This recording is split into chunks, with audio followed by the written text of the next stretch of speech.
살아가다 보면 사람을 보고도 보지 못했던 적이 있습니다. 겉으론 웃으며 다가왔지만 마음 깊은 곳엔 가시를 품고 있던 사람들. 여러분은 그런 사람을 만나본 적이 있나요? 오늘 저는 본성 못된 사람의 무서운 징후, 그 중에서도 반드시 피해야 할 세 가지 특징에 대해 이야기하려 합니다. 부디 이 영상을 통해 여러분의 마음이 상처 입지 않기를 바랍니다. 첫 번째, 남의 약점을 즐기는 사람입니다. 사람과 사람 사이의 관계는 말보다 더 섬세한 것들로 이루어져 있습니다. 표정, 눈빛, 말투, 그 속에 담긴 온도까지. 우리는 말보다 먼저 느낌으로 상대를 알아차립니다. 겉으로는 웃으며 건넨 한마디. 하지만 그 속에 스며든 미묘한 비꼼, 그 따갑고 불편한 기운은 순식간에 가슴 깊숙이 파고들죠. 관계는 감정의 공명이 있어야 깊어집니다. 하지만 그 공명은 아주 사소한 순간에 깨집니다. 의도치 않게 내뱉은 말 한마디, 혹은 가볍게 던진 농담 하나, 그게 누군가의 약점을 건드렸다면 작은 균열이 관계 전체를 흔드는 시작이 될 수도 있습니다. 말은 마음의 그림자입니다. 진심이 담긴 말은 사람을 살리고, 가시 돋친 말은 사람의 자존감을 무너뜨립니다. 웃자고 한 이야기야. 분위기 좀 띄우려고 한 거였어.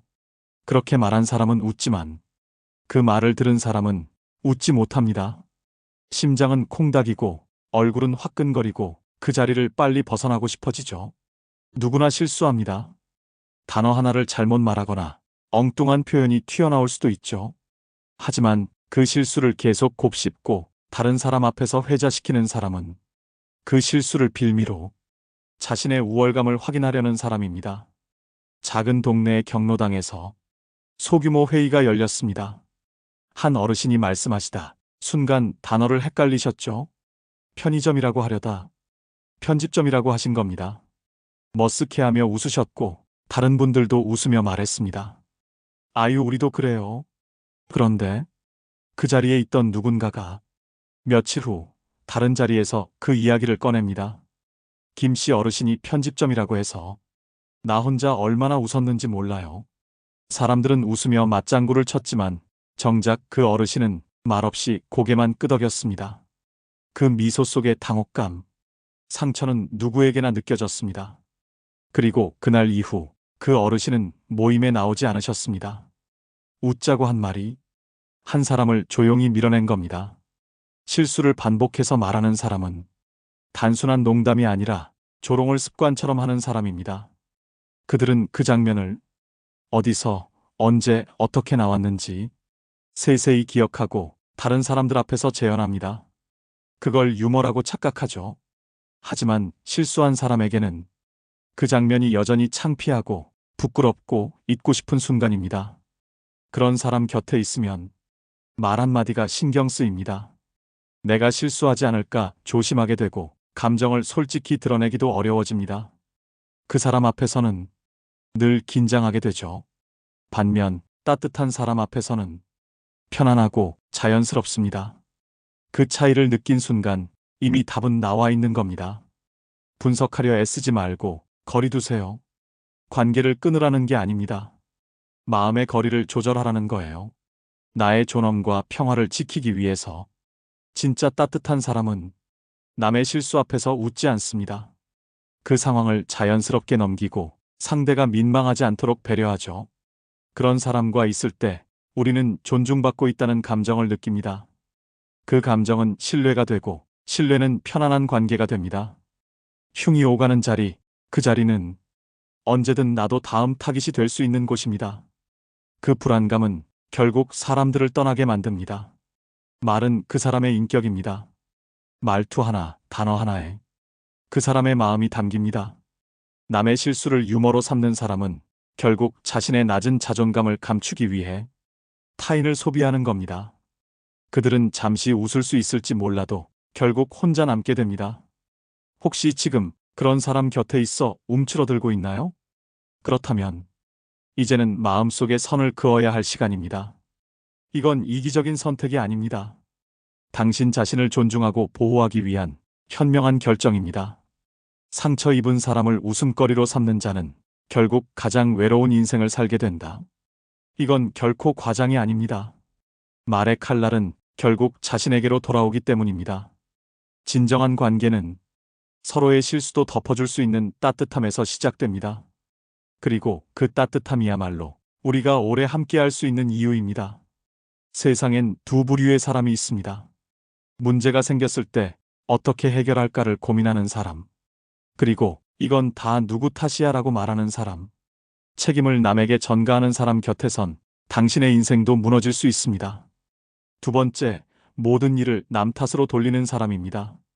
내가 잘못한 건 없어. 다 쟤 때문이야. 이 말을 습관처럼 내뱉는 사람들이 있습니다. 자식이 문제를 일으키면 학교 교육이 문제야. 사업이 망하면 파트너가 일을 못해서 그렇지. 건강이 나빠지면 병원이 오진한 거야. 그들은 절대로 자신의 책임을 인정하지 않습니다. 내가 뭘 놓쳤을까? 어떻게 해야 나아질까? 이런 생각은 하지 않죠. 오로지 다른 사람의 잘못이라는 결론에만 몰두합니다. 왜일까요? 자신이 상처받기 싫어서입니다. 자존심이 무너지는 게 두려워서. 자기 탓은 절대 하지 않는 거죠. 그들은 자신은 지키고 싶어서 대신 주변 사람을 상처 입힙니다. 그리고 그 희생양은 늘 가장 가까운 사람입니다. 가장 믿고 의지했던 사람. 그리고 그게 바로 당신일 수 있습니다. 제가 아는 한 지인의 이야기입니다. 정말 성실한 분이에요. 오랜 꿈이었던 작은 카페를 드디어 시작하게 되었죠. 혼자 하긴 부담돼서 믿을 수 있는 지인을 동업자로 들였습니다. 처음엔 참 좋았어요. 서로 격려하고 열정적으로 하루하루를 만들었습니다. 그런데 시간이 흐르면서 조금씩 금이 가기 시작했습니다. 비 오는 날 손님이 없으면 이건 내가 메뉴를 잘못 짠 탓이야. 재료비가 오르면 예측 못한 내가 문제지. 심지어 청소가 덜 돼 있어도 넌 왜 이런 기본도 못해? 하며 소리를 질렀습니다. 처음엔 내가 부족한가 보다 싶었대요. 하지만 시간이 지날수록 지속되는 비난과 책임 전가에 지치고 마음이 병들기 시작했습니다. 불면증에 가슴이 콕콕 쑤시고 결국 병원 치료까지 받게 되었죠. 더는 못 버티겠다는 생각에 조심스럽게 그만하자고 말했습니다. 그랬더니 돌아온 말. 그래, 역시 넌 무책임한 사람이야. 이 일 망한 것도 너 때문이야.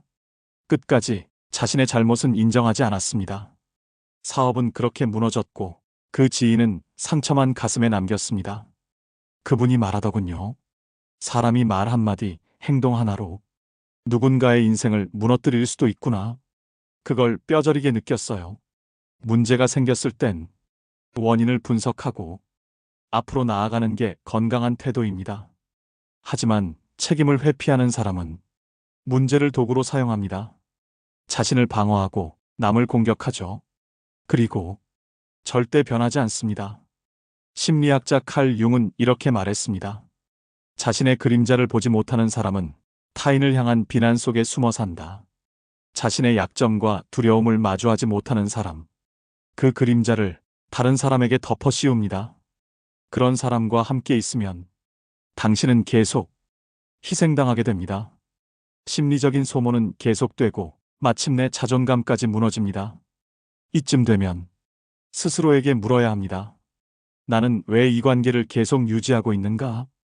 이 사람과 함께하는 것이 내 삶에 어떤 의미를 주고 있는가? 책임을 회피하는 사람은 성장하지 못합니다. 그리고 그와 함께 있는 당신의 삶도 정체되고 말 겁니다. 당신은 누군가의 감정 쓰레기통이 아닙니다. 그 사람의 부족함을 감당하느라 당신을 잃어버려선 안 됩니다. 어떤 관계든 당신의 자존감과 평화를 희생하면서까지 유지할 가치는 없습니다. 늘 죄책감을 느끼고 늘 내가 부족한 것 같고 끊임없이 자책하고 있다면 그건 관계가 아니라 소모입니다. 이제는 멈춰야 할 때입니다. 그 사람은 바뀌지 않을 테니까요. 이건 그 사람의 문제가 아닙니다. 이건 당신이 당신의 삶을 지키기 위한 선택입니다.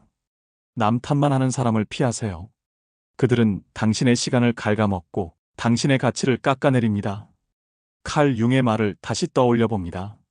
자신의 그림자를 보지 못하는 사람은 타인을 향한 비난 속에 숨어 산다. 그림자에 사로잡힌 사람과 함께 가면 빛을 향해 나아갈 수 없습니다. 책임을 회피하는 사람은 절대 함께 가면 안 되는 사람입니다. 그 사람은 당신의 미래가 아닙니다. 세 번째, 항상 비교하고 시기하는 사람입니다. 너 그거 아직도 해? 에이, 요즘 누가 그런 걸 하냐? 이런 말 들어보신 적이 있으신가요? 겉으론 조언 같지만 그 속엔 당신을 깎아내리고 자신을 높이려는 미묘한 감정이 숨어 있습니다. 그 감정의 정체는 시기와 질투입니다. 당신이 새로운 도전을 시작할 때 진심 어린 응원 대신 비아냥거리는 말이 먼저 나옵니다. 그 나이에 무슨 유튜브야? 돈 안 되면 어차피 그만둘 거잖아. 정말 걱정해서 하는 말일까요? 아니면 당신이 무언가 해내는 게 불편한 걸까요? 당신이 잘 되면 괜히 불편해하고 당신이 힘들 땐 왠지 모르게 여유로워 보이는 사람. 슬픈 이야기지만 그 사람은 속으로 이렇게 생각하고 있을지도 모릅니다. 그래, 너도 별거 아니잖아. 결국 나보다 잘난 건 없네. 진짜 위로는 상대의 고통에 마음이 아파지는 것입니다. 하지만 시기하는 사람은 상대의 불행에서 안도감을 느낍니다. 그건 위로가 아니라 은근한 우월감입니다. 한 어르신이 들려주신 이야기입니다. 나는 시골 단독주택에서 혼자 살아요. 그런데 친구는 도시 아파트에서 며느리랑 같이 산대요. 매번 전화할 때마다 나는 이렇게 사는데 하며 자기 자랑처럼 말을 해요.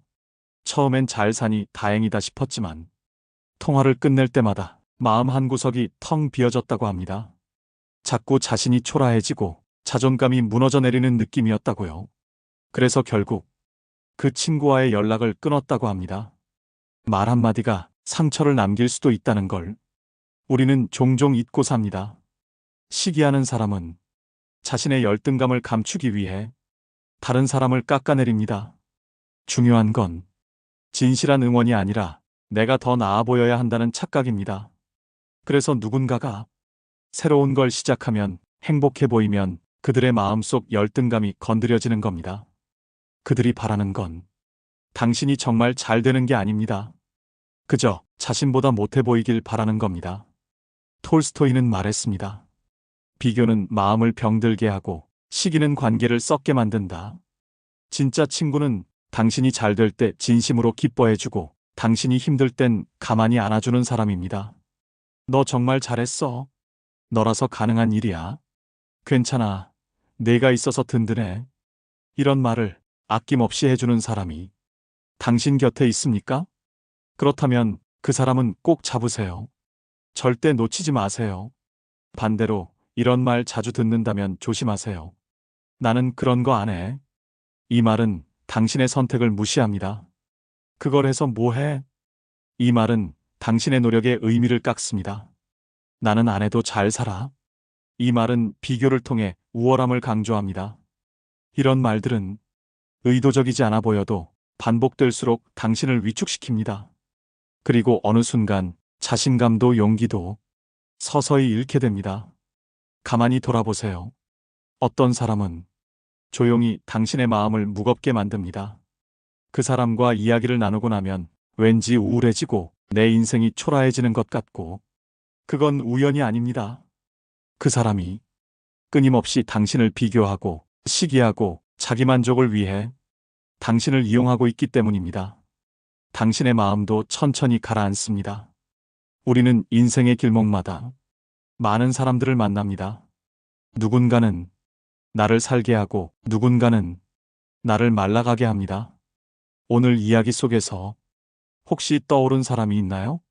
그 사람은 당신을 응원해 주나요? 아니면 조용히 무너뜨리고 있진 않나요? 당신은 상처받기 위해 태어난 사람이 아닙니다.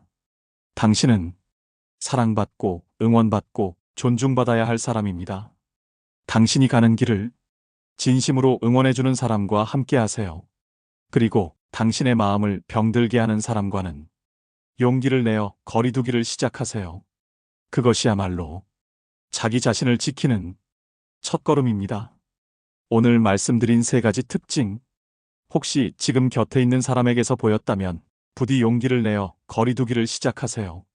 당신은 상처받기 위해 태어난 사람이 아닙니다. 따뜻하고 진심인 사람과 함께할 자격이 있습니다. 이 영상이 여러분의 인간관계에 작은 지혜가 되었기를 바랍니다. 우리 더 나은 사람들과 함께 더 따뜻한 하루를 살아가요. 구독과 좋아요는 따뜻한 응원이 됩니다. 감사합니다.